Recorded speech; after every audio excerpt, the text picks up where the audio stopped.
En réalité, c'est plutôt simple. Tout dépend de la communication. Si une organisation communique ses besoins de façon efficace, elle obtiendra plus de fonds pour ses projets. Mais comment communiquer de façon efficace? Comment informer, inspirer, convaincre? Tout dépend de la présentation, de l'explication et de l'écoute. Présenter le travail et démontrer les résultats. Pour faire cela, travaillez avec de bons supports visuels. Parlez du travail. Faites-le en écrit. Faites-le en personne. Faites-le d'une manière convaincante et inspirante. Et écoutez. Écoutez ceux qui reçoivent les informations, ce qui est important pour eux et ce qui renforce leur engagement. Le fait de présenter ou raconter une histoire ne suffit pas. L'histoire doit être comprise. L'histoire est constituée de faits et d'arguments et de la façon dont nous les présentons. Le style et le ton de la voix doivent être clairs et convaincants. Démontrez clairement les résultats d'un projet. Ne dites pas « Nos programmes permettent à plus de filles d'aller à l'école », mais utilisez des chiffres concrets et montrez toujours la qualité du changement. Le niveau des filles s'est-il amélioré? Ont-elles plus d'estime de soi? Visualisez la qualité du changement sur des posters, des brochures ou sur un site web. Utilisez des statistiques, des graphiques, des photos et des vidéos. En utilisant des photos, des vidéos et des citations, l'histoire devient plus personnelle et plus convaincante. Il est important de permettre aux bénéficiaires de s'identifier à la cause. Utilisez la voix des membres de la communauté et montrez comment le programme a affecté leur vie de façon positive.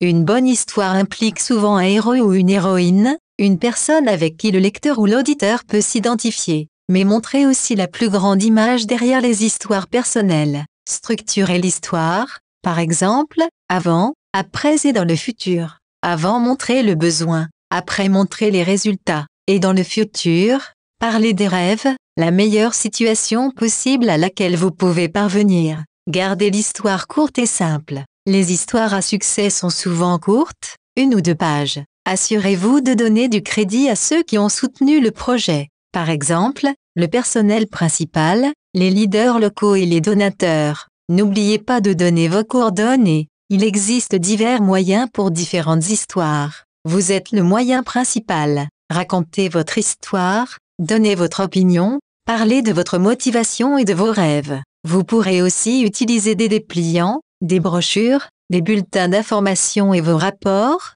vos communiqués de presse, votre site web, vos réseaux sociaux, votre adresse e-mail et votre publipostage. Choisissez bien ce qu'il faut utiliser pour telle chose.